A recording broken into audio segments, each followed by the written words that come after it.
Secular state. India is known for secularism. So secular state అంటే ఏంటి? Where you equally respect all the religions. Okay, secular స్టేట్కి opposite ఏంటి? Theocratic state. Theocratic state. Theocratic state అంటే ఏంటి? మీకు ఒక రిలీజియన్ని official రిలీజన్గా declare చేస్తే దాన్ని థియోక్రటిక్ స్టేట్గా అంటాం.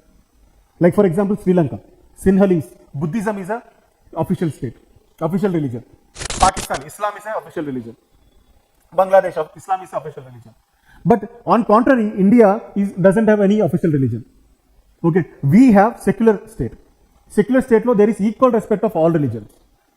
Okay, so ఎందుకు సెక్యులరిజం తీసుకున్నాం? ఎందుకంటే మనం ఒక పర్టికులర్ రిలీజన్ కి బయాస్ గా ఉండకూడదని చెప్పి మనం సెక్యులరిజం ని అడాప్ట్ చేసుకున్నాం. హేట్రేడ్ అనేది ఉండకూడదని చెప్పి మనం అన్నింటినీ ఈక్వల్ గా యు ఆర్ రెస్పెక్టింగ్. అందుకే మనం సెక్యులర్ ఫీచర్ ని తీసుకున్నాం. ఇండియా ఎక్కువ గొడవలు, పాలసీస్ కూడా బయాస్గా ఉండవు. అందుకే చూడండి యూనిఫామ్ సివిల్ కోడ్ని కూడా, uniform civil code is actually good law. Uniform civil code they made it, అది పొలిటికల్గా కొద్దిగా కాంట్రవర్సీ అయింది, కానీ దట్ ఇస్ యాక్చువల్లీ గుడ్ లా. అలాగే ఉండాలి uniform civil code. Okay, so ఇదే అనమాట సెక్యులర్ స్టేట్.